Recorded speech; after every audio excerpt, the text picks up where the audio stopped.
Merhaba, bugün sizlere Türkiye Cumhuriyeti'nin ilk yıllarında yaşanan ve dönemin en önemli olaylarından biri olan Şeyh Said isyanından bahsedeceğim. Cumhuriyetin ilan edilmesiyle Türkiye, köklü bir dönüşüm sürecine girmişti. Mustafa Kemal Atatürk liderliğinde, laik ve modern bir devlet inşa etmek amacıyla birçok reform yapmaya başlamıştı.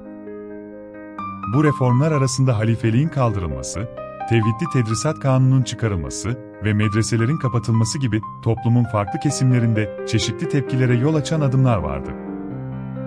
İşte bu yeni düzenin getirdiği bazı değişimlerden rahatsız olan kesimlerin liderlerinden biri olan Şeyh Said, Kürt kökenli bir din adamı olarak Doğu Anadolu'da etkili bir figürdü. Şeyh Said, kendisi gibi düşünen bazı aşiret liderleriyle birlikte, Cumhuriyet'in laikleşme politikalarına karşı bir isyan başlatmaya karar verdi. İsyanın temel motivasyonu, dini değerlerin zedelenmesi endişesi ve Kürt kimliğinin tanınmamasıydı. Ancak burada unutmamak gerekir ki, isyan her ne kadar din merkezli gibi görünse de altında etnik ve bölgesel unsurlar da vardı. 1925 yılının Şubat ayında Şeyh Said ve yandaşları, Elazığ ve Diyarbakır çevresinde hızla yayılan bir ayaklanma başlattılar. İsyan kısa sürede kontrol altına alınamayacak boyutlara ulaştı.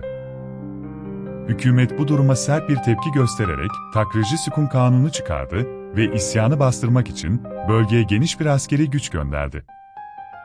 Takrıcı Sükun Kanunu ile hükümete olağanüstü yetkiler tanındı ve birçok kişi bu dönemde yargılanarak cezalara çarptırıldı. Şeyh Said'in amacı, yeniden bir İslami yönetim kurmak ve hilafeti geri getirmekti. Ancak devletin kararlı tutumu karşısında isyan başarısız oldu. Şeyh Said, yakalanarak yargılandı ve 29 Haziran 1925'te idam edildi. Bu isyanın ardından hükümet, Kürt nüfusun yoğun olduğu bölgelerde daha sıkı bir yönetim politikası uygulamaya başladı. Şeyh Said isyanı, Türkiye Cumhuriyeti'nin yeni kurduğu rejime karşı ilk büyük başkaldırıydı ve bu olaydan sonra devlet, ülkenin bütünlüğünü koruma ve reformları devam ettirme kararlılığını gösterdi. Özellikle laiklik ilkesinin sağlamlaştırılması için çok daha dikkatli adımlar atıldı. Ayrıca, bu isyan nedeniyle Türkiye'nin güvenlik anlayışında köklü değişiklikler oldu ve Kürt meselesi uzun yıllar boyunca ülkenin gündeminde kalmaya devam etti.